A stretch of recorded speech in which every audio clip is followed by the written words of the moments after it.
Ele conduz seus cavaleiros e soldados num gigantesco comboio pela imensidão da Ásia. Ele maltrata seu exército numa longa marcha até a Índia.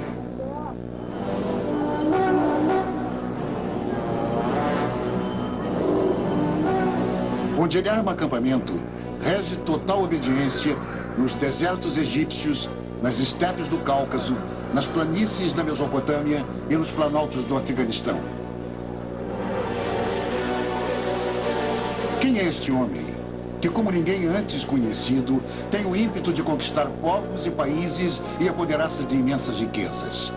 O que contam os historiadores o que é invenção, o que é fato, o que é lenda?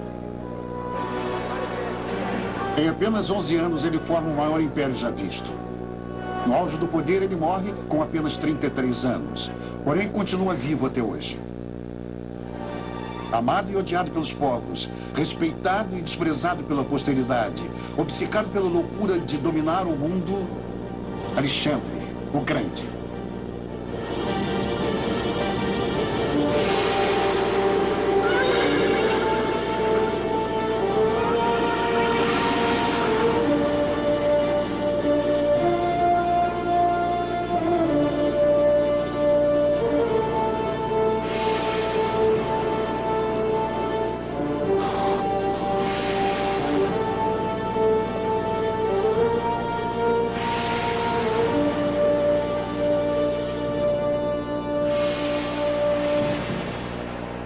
Atenas, o centro do Estado grego. Batalhas pelo poder abalam o berço da democracia moderna desde meados do século IV a.C. Um pequeno povo conseguiu conquistar a supremacia: os macedônios. No palácio de Agai são planejadas as batalhas de conquista. Alexandre nasce num mundo de guerras e intrigas. Seu pai, Filipe II, tinha formado o exército mais combativo da antiguidade. A história de Alexandre começa com uma lenda. Filipe desiste da compra de um cavalo, pois este era indomável. Alexandre, ainda menino, observa que o cavalo teme a sua própria sombra. Agarra suas rédeas, o gira na direção oposta do sol e obtém sucesso. Assim descreve a cena o historiador grego da época. O rei presenteia o príncipe com o cavalo, que ele chama de buceto, e diz: meu filho, procure seu próprio reino. Esta Macedônia é pequena demais para você. Alexandre é educado com o espírito grego. Seu professor Aristóteles lhe ensina ciências naturais e arte, literatura e política. Alexandre está com 20 anos. Seu relacionamento com o pai é tenso. Filipe é assassinado no teatro na frente de todos. Como herdeiro do trono, ele assegura seu poder, mandando eliminar inúmeros parentes e todos os possíveis rivais. A guerra contra os persas, arqui-inimigos dos gregos, serve para fortalecer seu próprio poder. Ele busca no oráculo de Delfos a previsão de sua vitória. A sacerdotisa se nega a recebê-lo neste dia e ele força sua entrada no templo. Ela grita com raiva: você é imbatível. Ele transforma a palavra em invencível. Na primavera de 324 a.C., ele parte para leste, liderando 60.000 soldados em direção ao futuro incerto. A pequena Macedônia se estendera e toda a Grécia se encontrava sob seu domínio. O próximo adversário, o Império Persa, que abrangia as regiões costeiras da Ásia Menor, o Egito, o Oriente Médio, as regiões onde hoje são o Afeganistão, o Paquistão e algumas partes da Índia.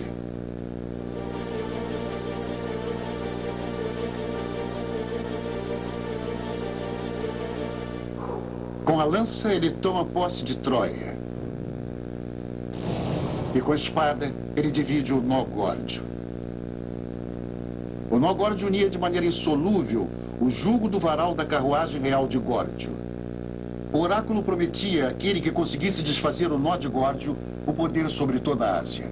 Alexandre destrói o nó. O caminho para a Ásia está livre. Alexandre conduz seu comboio para sudeste. O grande monarca Dario sai da Babilônia ao seu encontro. No ano de 333 a.C. tem início a grande batalha de Issus. Alexandre se arremessa contra o inimigo, cujo exército é 10 vezes superior.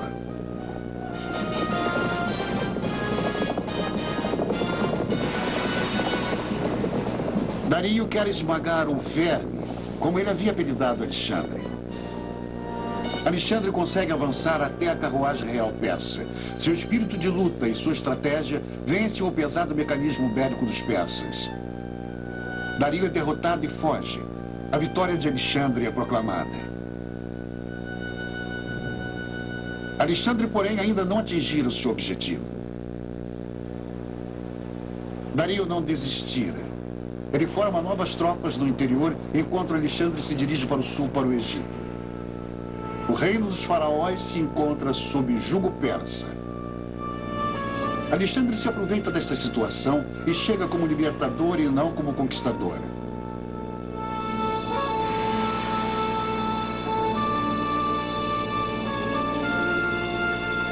Ele admira a cultura grandiosa. Faz oferendas de acordo com os costumes do país e se veste com trajes egípcios. Numa cerimônia grandiosa, ele se deixa coroar o faraó e funda uma cidade com seu nome, Alexandria. Fortalecido pelo oráculo dos sacerdotes e declarado faraó do Egito e filho de Deus, ele marcha ao encontro do rei persa. Narra-se detalhadamente sobre suas decisões desde muito jovem, sua bravura e seus atos heróicos. Porém, nada é narrado de seus bravos soldados guerreiros, nem do séquito de tropas não combatentes. De onde vem a água e os alimentos?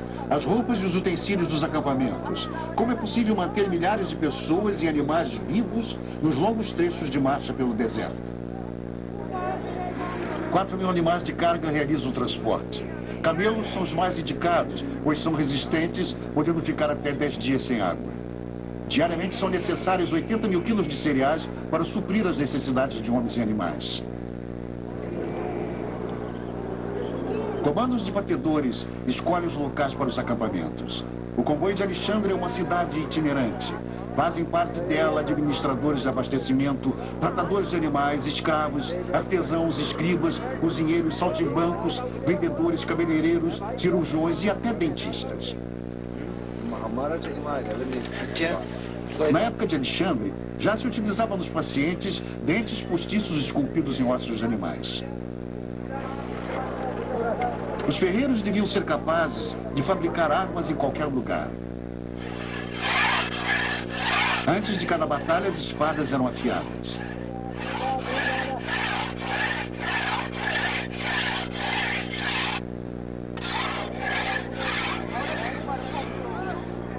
Oito 8.000 cavalos faziam parte do comboio de Alexandre. Através da criação, seu número é mantido constante.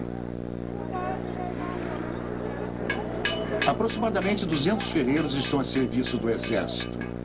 E tudo custa dinheiro. Os artesãos, as provisões e tudo que é necessário para complementar a maquinária bélica. Alexandre precisa da próxima batalha para ter lucro.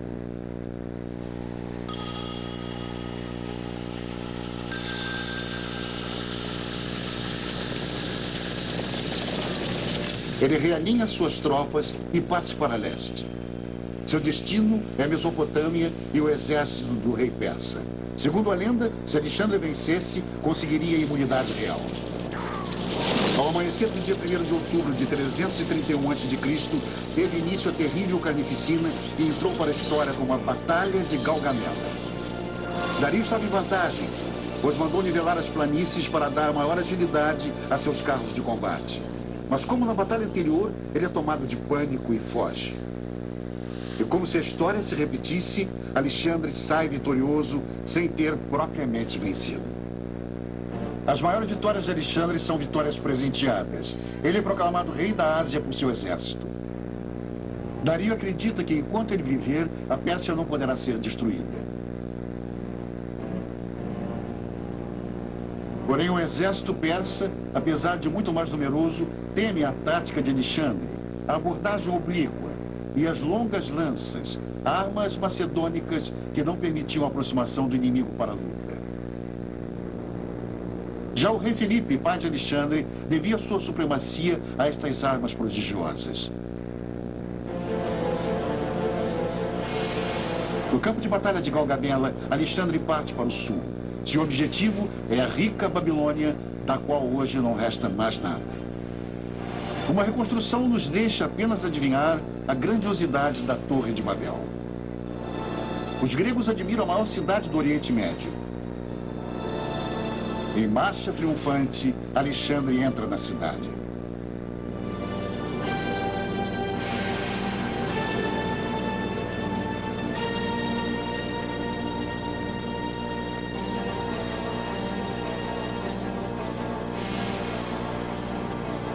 Da Babilônia, Alexandre se dirige às outras grandes cidades persas, como Susa, Persépolis, pelos portões persas, e a Ecbatana ao norte pelas montanhas. Há muito que a marcha, com sede de vingança, motivo da partida dos soldados gregos, terminara, mas Alexandre continua.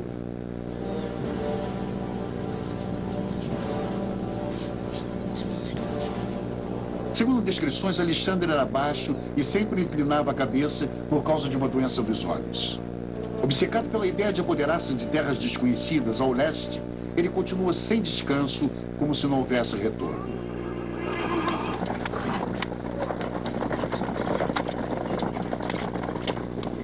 Susa cai em suas mãos sem luta, e com a cidade o grande tesouro real. Somente em ouro, o tesouro incluía 235 mil talentos. Hoje, o valor aproximado de 4 milhões de dólares. As cidades se abrem para Alexandre, mas o país fecha os portões de entrada para o Planalto Central persa.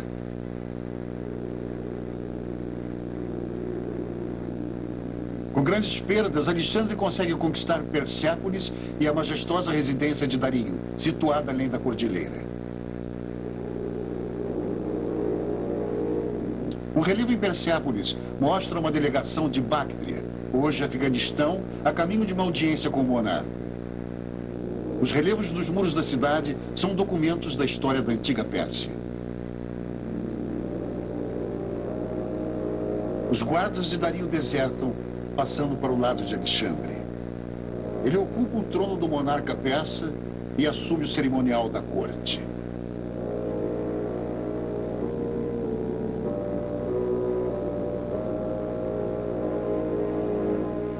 Alexandre agora é o grande monarca da Pérsia. Conquistar a cidade real de Persépolis era um de seus objetivos. O espírito de vingança pela destruição de Atenas há 150 anos ainda inflama os gregos. O ultraje ressuscita. Persépolis era a cidade mais suntuosa da Pérsia. A fachada do palácio de Dario I era enfeitada com tijolos esmaltados, segundo a descrição de um contemporâneo. Um muro de 7 metros de altura, composto de tijolos e pedras, circundava a cidade para tornar a Pérsia forte por todos os tempos. O historiador da antiguidade estava equivocado. Os soldados de Alexandre querem a sua parte da rica conquista. Então, sob forte pressão, a cidade é liberada à pilhagem. Com incêndio sem igual na história, o nascimento de um novo império deve ser comemorado.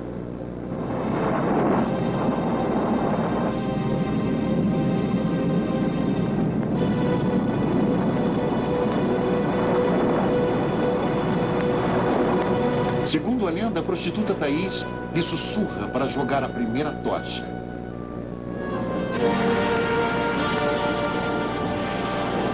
Persépolis é consumida pelas chamas. No dia seguinte, Alexandre está abalado pelo seu ato irresponsável. Horrorizado, ele observa as ruínas fumegantes, compreendendo que tinha destruído seu próprio palácio.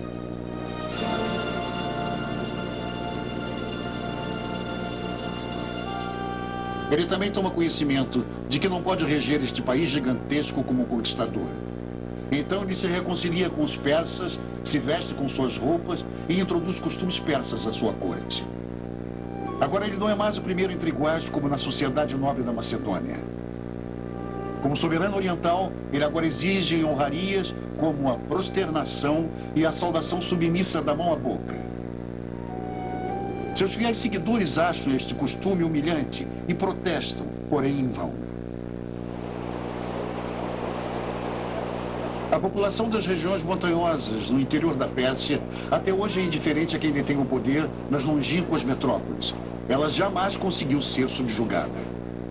O caminho através das montanhas de Zagros, tomado pelos soldados de Alexandre, continua igual até hoje, por onde passam nômades 2 vezes por ano. É um caminho perigoso e que cobra seu tributo. Um jumento cai no rio caudaloso.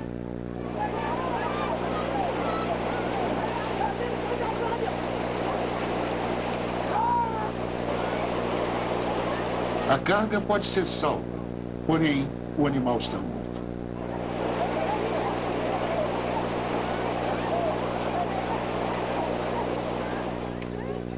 Onde hoje atravessam de 10 a 20 animais, passavam antigamente apenas 2 cavalos. Assim, o comboio de Alexandre levou várias semanas para atravessar estes desfiladeiros.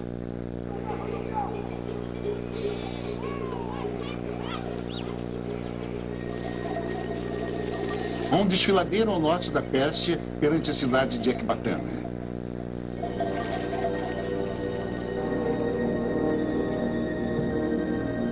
Alexandre declara Ecbatana sua capital e quer formar ali o seu centro administrativo, aproveitando a administração já existente, substituindo, porém, os governadores das províncias. Com o tesouro conquistado, ele manda cunhar uma moeda única que deve ser introduzida, dando início à reforma econômica do Império.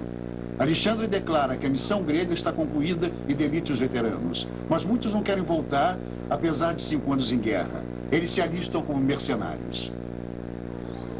Na chancelaria de guerra também são redigidos os diários da marcha de Alexandre. Como senhor absoluto de um estado formado por muitos povos, Alexandre tinha 2 objetivos: utilizar o aparato do poder persa e, ao mesmo tempo, fixar o domínio da nobreza greco-macedônica.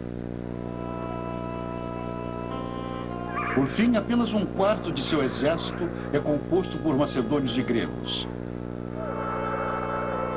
O seu comboio é marcado por características orientais.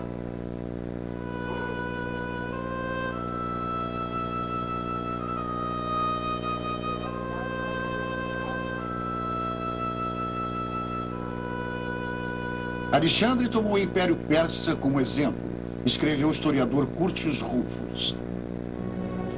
Alexandre conquista o poder às custas de seu próprio povo. Inicia-se a oposição. Cleitos, o orador, a quem Alexandre deve sua vida, acusa-o de ter traído os macedônios. No calor da briga, a maldição. Alexandre, entorpecido pelo álcool e pelos tóxicos, levanta-se, toma a lança de um dos guardas, segue o amigo e o mata.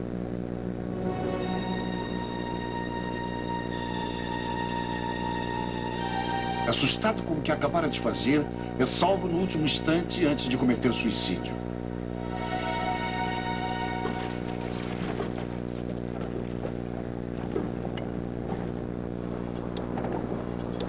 Alexandre expande seu império.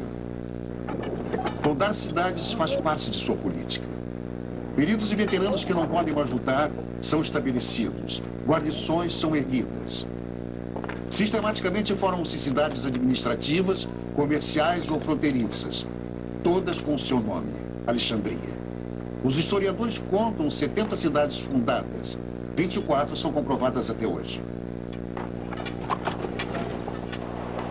Alexandre avança até o rio Oxus, ao norte do Afeganistão, fundando uma cidade onde hoje estão as ruínas de Takiti e Sangin. Em um vale próximo às ruínas, comerciantes do século passado fizeram um dos achados mais sensacionais do Império Persa: o tesouro de Oxus, tudo em ouro maciço, enterrado durante as guerras de Alexandre.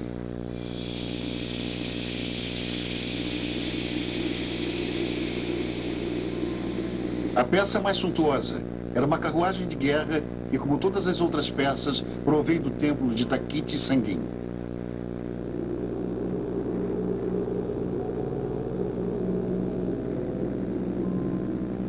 O ouro com o qual se financiava as guerras era guardado em templos que serviam a Alexandre como bancos.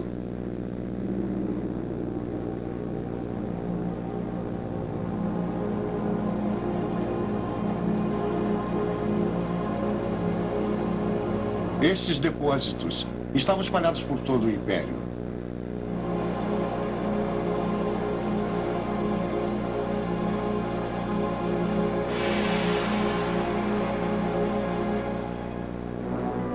Alexandre quer controlar o seu império totalmente até o canto mais remoto. Porém, não é possível manter tantos depósitos, bases e guarnições espalhados em regiões tão longínquas por muito tempo. Ataques de tribos nativas os obrigam a bater em retirada.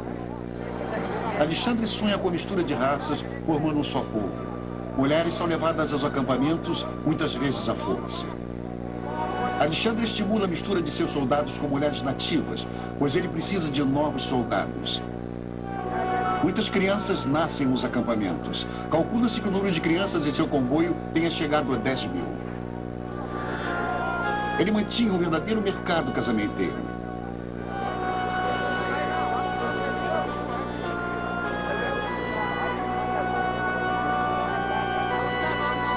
Mais de 10 mil macedônios tinham se juntado com mulheres asiáticas. Segundo a lenda, Alexandre, que não demonstrava muito interesse por mulheres, se apaixonou perdidamente por Roxane, uma princesa afegã. Na legendária cerimônia de casamento em massa de Susa, celebrou-se o casamento de 1000 soldados com mulheres nativas de uma só vez. Das montanhas e dos desertos da Pérsia, avança-se em direção às estepes ao norte. Seus habitantes resistem às investidas de Alexandre. Segundo a lenda, esta é a terra das Amazonas. A tribo de mulheres guerreiras desafia Alexandre para uma batalha. Após a vitória de Alexandre, a rainha das Amazonas teria exigido um filho dele. Fantasias da antiguidade. Os historiadores escreveram que Alexandre dera um exemplo de sua grandeza no deserto. Fazia calor e os soldados tinham sede. Alguém entregou a Alexandre um elmo com água. Ele, porém, derrama a água na areia, dizendo: como eu posso beber se meus soldados não têm nada para beber? Altruísmo, simpatia ou apenas um ato calculista para unir as tropas a ele? Elefantes que, por sua natureza, são inaptos para subir em montanhas, são úteis ao exército de Alexandre. 100 anos antes de Aníbal cruzar os Alpes, eles atravessaram penosamente as montanhas que separam o Afeganistão da Índia.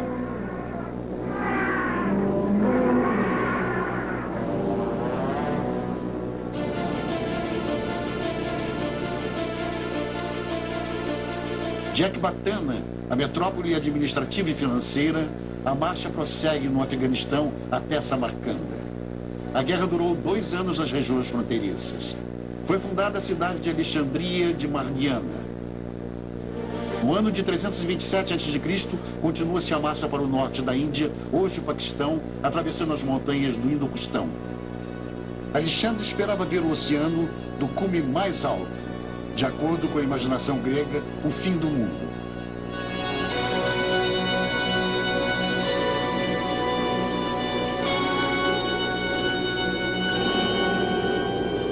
Mas só se enxergava montanhas e geleiras.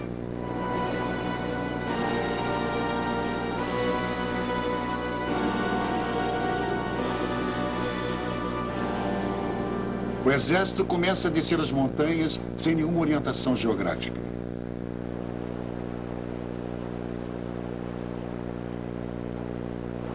Era este rio afluente do Nilo? Estas cidades por eles destruídas estavam próximas do Egito? Seguindo este rio chegariam ao Mediterrâneo? Como Alexandre poderia conquistar o mundo sem saber onde se encontrava? O historiador Arriano conta que Alexandre reconhecer antepassados dos gregos em um povo ao norte do Paquistão. Dionísio, o deus do vinho, não foi até a Índia? Vinhedos iguais aos da Grécia crescem na região montanhosa da cidade de Nisa. Vinha e era são atributos do deus grego Dionísio.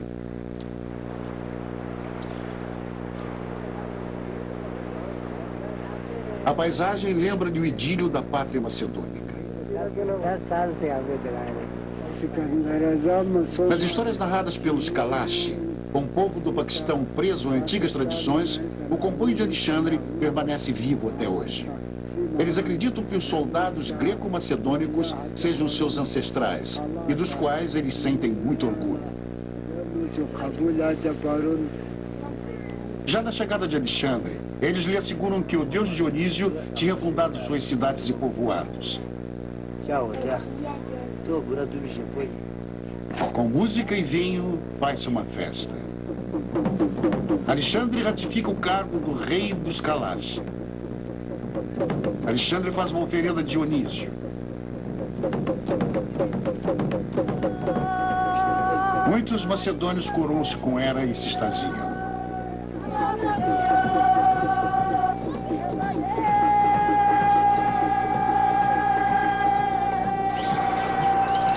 A prova da veracidade desta lenda é o costume dos Kalash de colocar seus mortos em caixões de madeira e não enterrá-los, o que também era costume na Macedônia de Alexandre.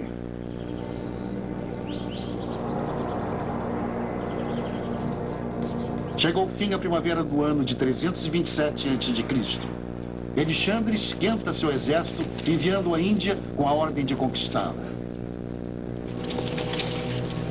O filho de Zeus, como Alexandre agora se autodenomina, pretende seguir a trilha de seus antepassados mitológicos.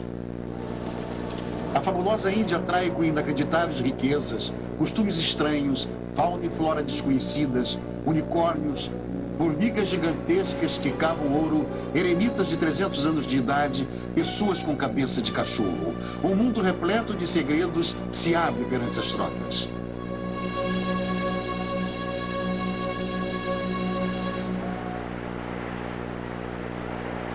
Nas férteis planícies, Alexandre se apodera de 230 mil cabeças de gado.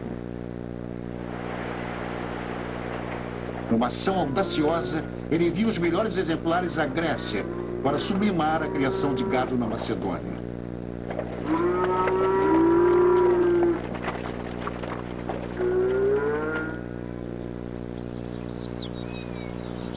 Segundo a mitologia, Hércules, um semideus grego, a quem Alexandre também considerava um antepassado seu, também já estivera na Índia, tendo fracassado no Monte Aornos.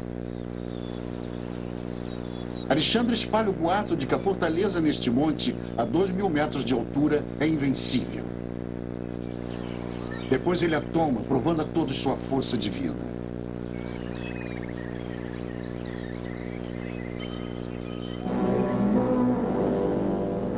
Continua a descida, extremamente penosa em direção ao vale.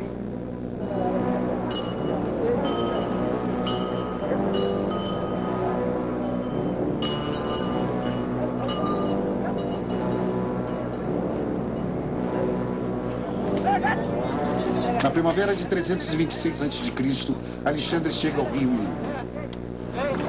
Como saudação, o amistoso príncipe hindu Taxiles lhe envia tantos elefantes que os macedônios pensam se tratar de um ataque. O exército atravessa o rio de 1 quilômetro de largura.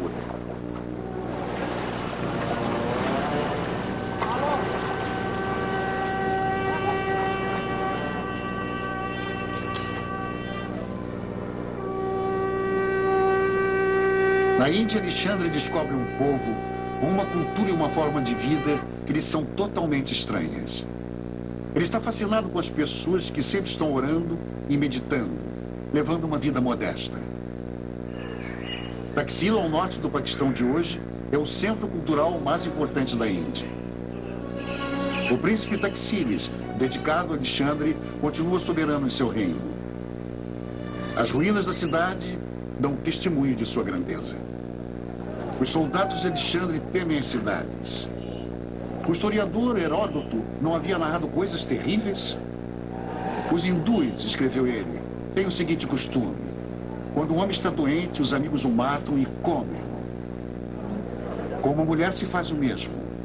E quando alguém está velho, faz-se uma oferenda com ele e depois também é comido. O medo de encontrar canibais na Índia é sem fundamento. Gregos e hindus, lado a lado, resultam numa única união, a chamada cultura Gandhara. Canteiros indianos esculpem a história do cavalo de Troia. Cassandra, que prevê um desastre, grita o seu aviso.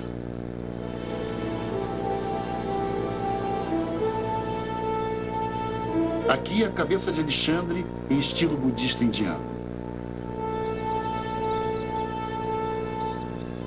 Alexandre quer o poder sobre toda a Índia. Ele não admite que jamais será possível dominar aquele mundo estranho.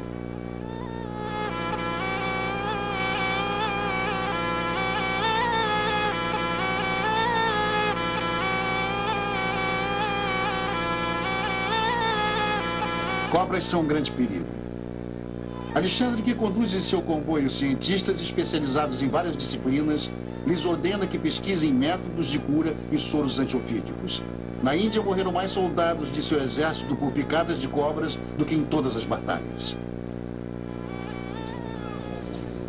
Se na Pérsia Alexandre possuía mais de 30 elefantes, agora, depois do presente do rei Taxílides, são mais de 60. O próprio Taxílides lhe disse: o que você deve temer na Índia são os elefantes.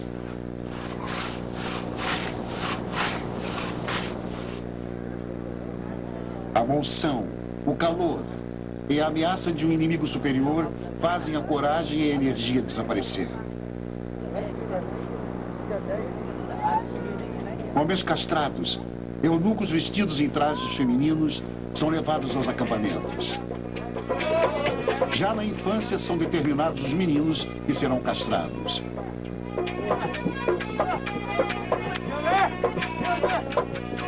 Hoje, como antigamente, artistas para diversão. Festas com danças e bebidas devem levantar o moral das tropas que estão marchando há quase uma década. Alexandre contratou pesquisadores gregos e indianos para estudar o potencial de aprendizado dos elefantes e a sua utilização nas guerras. Os elefantes tomam banho diariamente, pois sua epiderme é extremamente sensível. Seu cérebro é capaz de distinguir 25 comandos, como, por exemplo, remover obstáculos ou impedir a passagem do inimigo.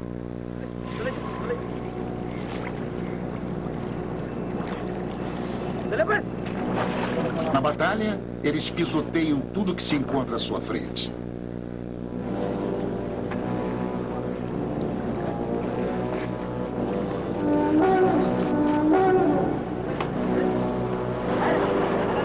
A monção começou em junho de 326, quando Alexandre reúne seu exército às margens do rio Hidaspe contra o rei hindu Porus. O início da última grande batalha.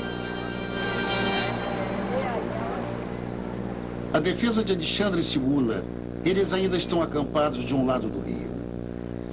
Enquanto isso, Alexandre já cruzou o rio 30 quilômetros acima, às escondidas, podendo atacar o acampamento de Porus de surpresa.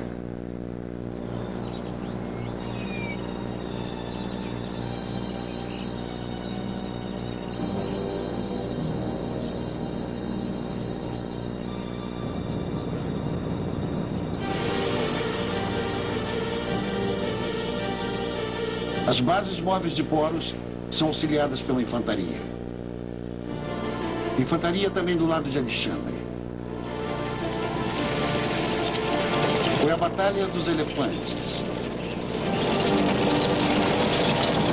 Alexandre não tinha nenhuma chance contra um número muito maior de elefantes de Porus. Porus avançou com toda a força.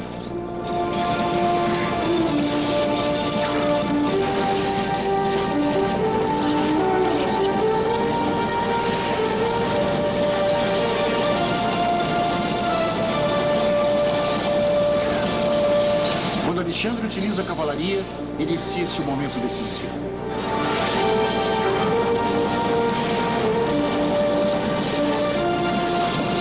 Agora inicia-se a luta corpo a corpo.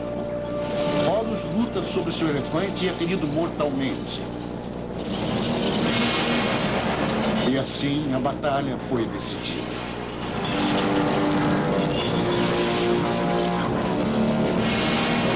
Bucéfalo, o cavalo com o qual Alexandre cavalgou até a Índia, morre no campo de batalha.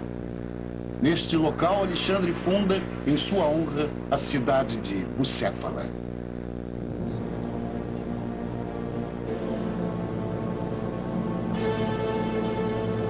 Após a batalha, Alexandre visita Poros ferido e pergunta como este gostaria de ser tratado. Poros responde: trate-me como um rei. Alexandre aceita, não por generosidade, mas sim por cálculo político, pois sabe muito bem que seu poder fracassaria sendo ele um estranho na Índia.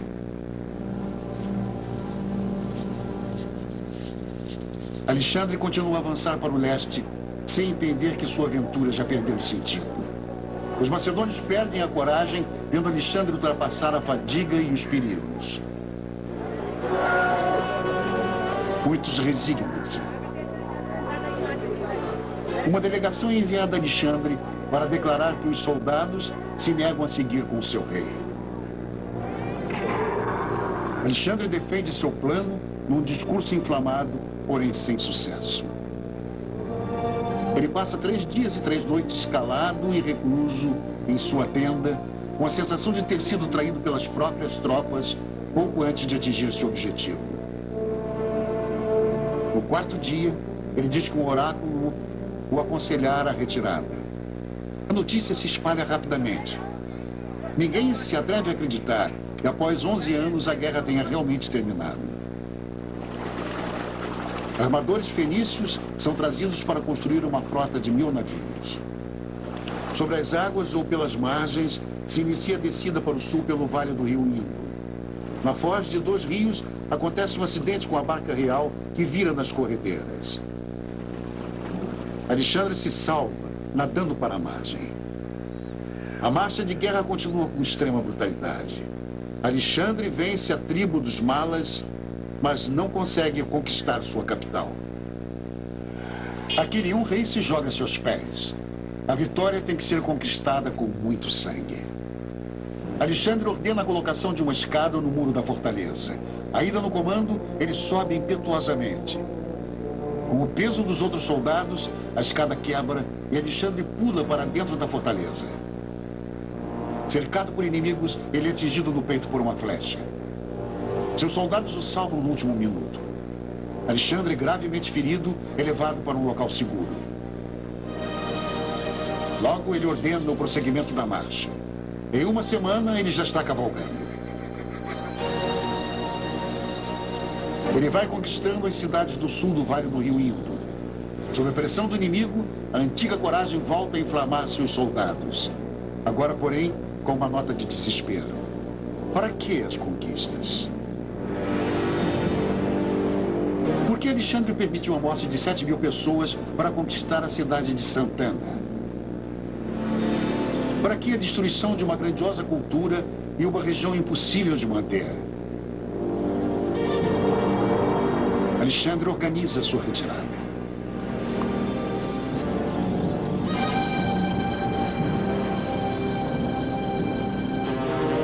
De Alexandria no Indo, o caminho segue por 3 etapas até a Pérsia. A primeira ao norte, diretamente para o oeste.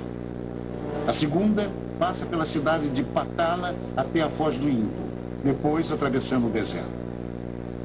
A terceira etapa segue de navio, costeando o Golfo Persa.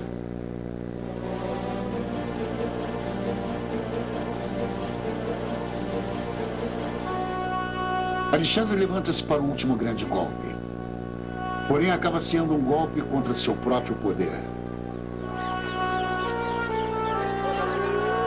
Nenhum passo, nenhuma ordem foram dados sem que os batedores ou espiões de Alexandre lhe relatassem exatamente as condições de transporte e suprimento da região.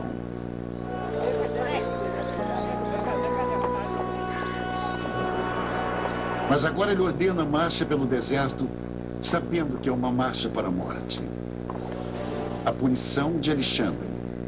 Vingança àqueles que ele acredita terem o traído na Índia. O líder conduz seus próprios homens à destruição. 3/4 do comboio não sobrevivem à marcha de 60 dias.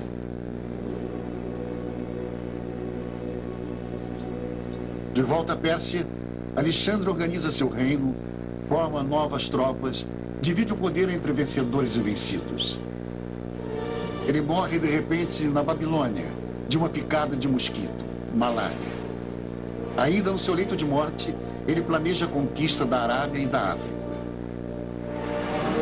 A Babilônia seria o centro de sua vida, mas foi a última estação de seu domínio. Um domínio marcado pela obsessão, pela teimosia, pela barbárie, pela loucura. Seguiram-se 100 anos de guerras. Nas lendas dos povos, ele continua vivo como um general, brilhante como príncipe da paz entre o Ocidente e o Oriente, como difusor da cultura grega e de uma nova era da humanidade.